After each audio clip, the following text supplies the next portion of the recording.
శుభోదయం మిత్రులారా. పద్య కవిత్వము రచన ఇప్పగుంట సూర్యనారాయణమూర్తి. శీర్షిక పోలిక.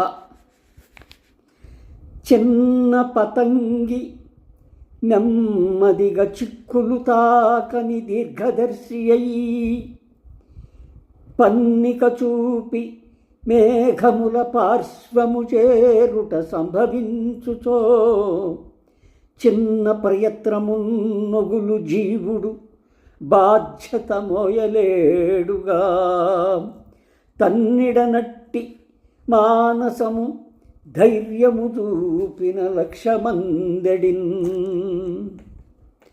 ఈ పద్యభావము పతంగి అంటే గాలిపటం. మనం పిల్లలు గాలిపటాలు ఎగరేస్తుంటే ఒక్కొక్కటి గాలిలోకి దూసుకొని పోతూ ఉంటే ఆహ్లాదంగా కేరింతలు కొడుతూ ఉంటారు. ఇక్కడ ఈ పతంగిని మనం ఒక వస్తువుగా తీసుకొని ఈ పద్యాన్ని అల్లాను. ఒక చిన్న పతంగి నెమ్మదిగా చిక్కులు తాకని దీర్ఘదర్శి అయి, దూరపు ఆలోచన. దీర్ఘదర్శి అంటే దూరపు ఆలోచన.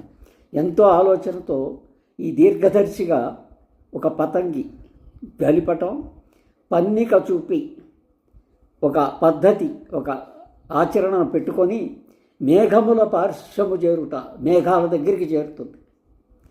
చిన్న ప్రయత్నమున్నొగులు జీవుడు. పని చేసేటువంటి ఒక వ్యక్తి చిన్న పని చేయడానికే బాధపడుతూ ఉంటాడు. అప్పుడు ఈ బాధ్యత మోయగలడా? పతంగితో ఆలోచిస్తే అర్థమేంటి? చేయలేడని అర్థం వస్తుంది. కాబట్టి తన్నిడనట్టి మానసము. తన్నిడు అంటే ఒకరికి లొంగిపోవడం.